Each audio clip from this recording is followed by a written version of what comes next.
Focus this hour 18, violence in Chicago and what's being done about it. We have Stephen Graves on random attacks downtown and Tara Molina getting answers from the head of the carjacking task force. Just look at this number. We have reached more than 1,000 carjackings this year.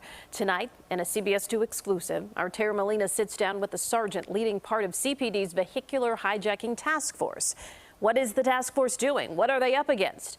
And what's it going to take to put an end to this? Tara, those were just some of the questions you asked. Erica, questions for a task force that is in place for a reason. In 2020 and 2021, there were more carjackings reported than the past 4 years combined. But a question so many want answered tonight: is this task force enough? Carjacking after carjacking. We've tracked them in every Chicago neighborhood at all hours. The victims, all ages and backgrounds. Guy came up behind me and kind of turned me around and put a gun to my chest and said, "If you move, I'll kill you." The carjackers, often teens. And I get it that they're young, but they're also bold enough to put a gun against my head. With 1,013 carjackings reported in Chicago this year, as of Thursday. It's like the trendy thing to do. Sergeant Peter Emilio is on CPD's vehicular hijacking task force, fighting the trend.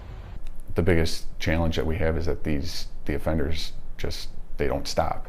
19 years on the force, he has a background in gangs and investigations, now leading 8 officers, one of the 4 new teams formed in January, specifically dedicated to rising carjackings. Some of them are just doing it, they're really just doing it for fun. When it comes to the crime, he says there are 3 answers to the why question. They compare it to playing Grand Theft Auto.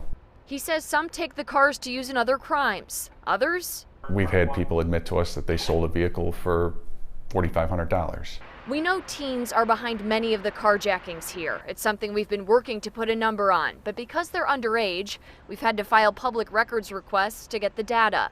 He says the average age they see, between 14 and 25. We've had them as young as 11. Often repeat offenders, or he says, ultimately connected to other crimes. There are kids that we haven't seen come back. But then there's other kids with long rap sheets. What do you say to people who are scared, who are seeing this spike, and who feel that CPD isn't doing enough? You know, I would tell those people that CPD definitely cares. We are doing our best. We've had officers and detectives here who've had their friends and family have been carjacked. Now, this task force doesn't work alone. They're working closely with the county, the state, Homeland Security, and several departments across our suburbs and even neighboring states. Erica? Well, Tara, he also said there is another key element they will need for what it's going to take to stop this crime and curb the trend. Erica, he says they need more time. His team just started up back in January, but he's also calling for more consequences for first-time offenders and those repeat offenders. Melina, our thanks tonight.